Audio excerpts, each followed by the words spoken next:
Open sesame!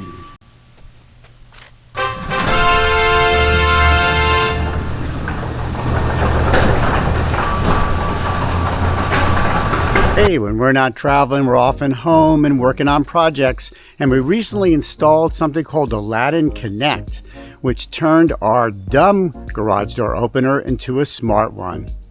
Now, Aladdin Connect is made by Genie, but it works with a lot of other garage door openers, and I was surprised to learn that it worked with ours, which is made by Overhead.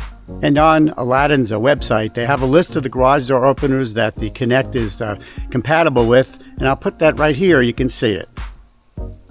So in this video, we'll review the process that we went through to install the Aladdin Connect, and we'll give you some tips along the way. Now, the first step is go to the Play Store for your phone and download the Aladdin Connect app. Because you'll use the app, that's the only way to set everything up and to get everything working. And it was fairly easy to do. Now, we purchased our Aladdin Connect from Amazon, and I'll put the link below. And everything that we needed was included.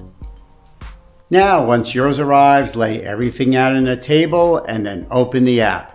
And the app will walk you through the step-by-step process to set things up.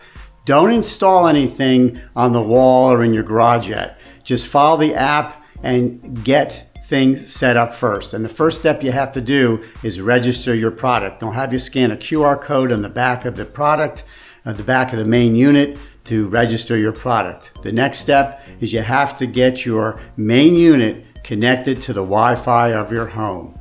And after you do that, you then have to pair the unit on the garage door with the main unit. And that took me a couple steps, but it did finally work. And again, the app will walk you through the step-by-step process of doing that. Now, one way you'll know that everything is connected properly to the internet and between the main unit and the garage door sensor is the lights.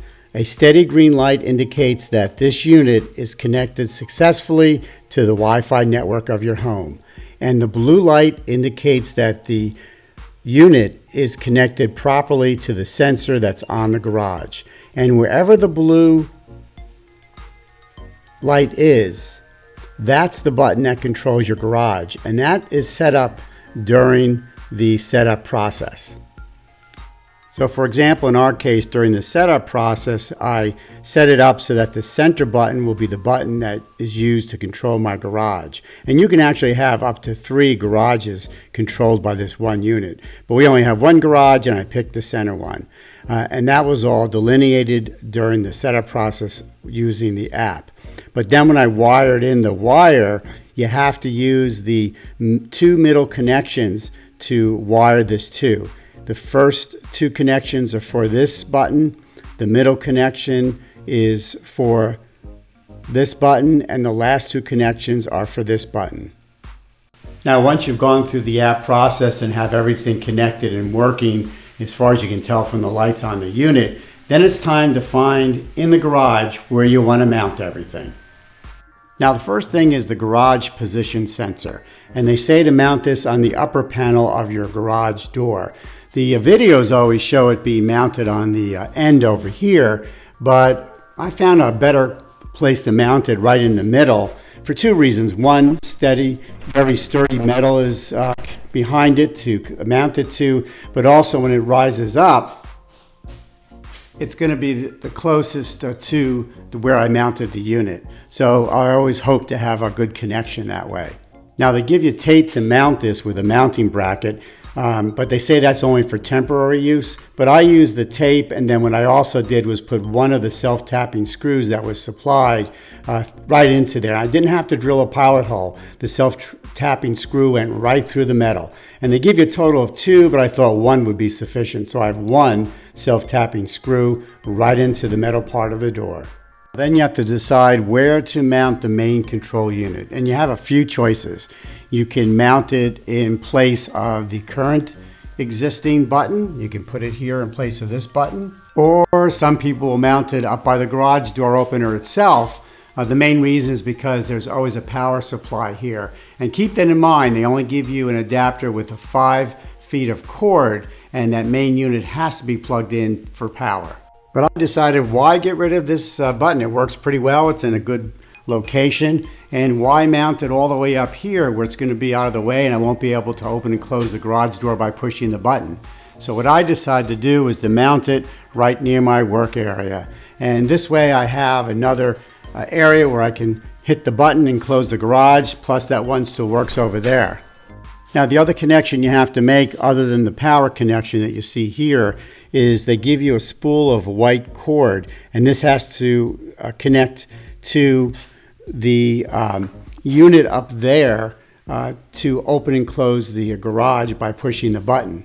But the other thing you can do is what I did is run the cord along, and they do supply the cord. Run it along, and then tap it in to the existing button, and that's what I did. And all you do is connect both the wire that comes out of the wall, which is the existing wire, which goes to the garage door opener, and this wire, connect them together, and then connect them to the two screws that are behind the panel here to get things wired up. It was very easy to do. Now I can still control the garage door here, or I can walk over to here and hit the middle button, which will also control the garage door.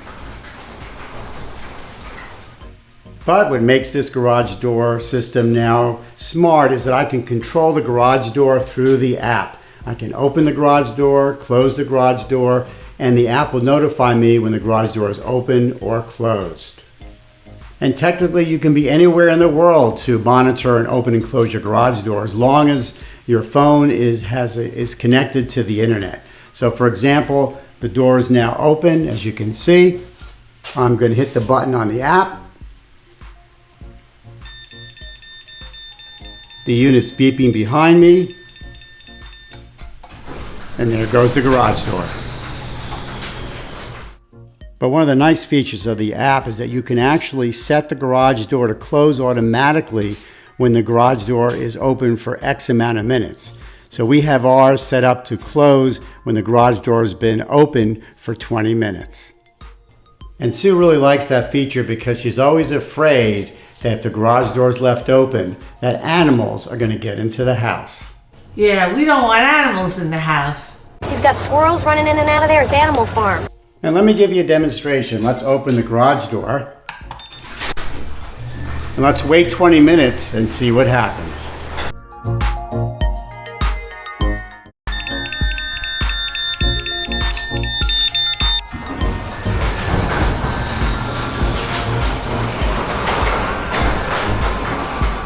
So that's our experience with installing the Aladdin Connect, and I think it's going to come in really handy. So until next time, safe travels.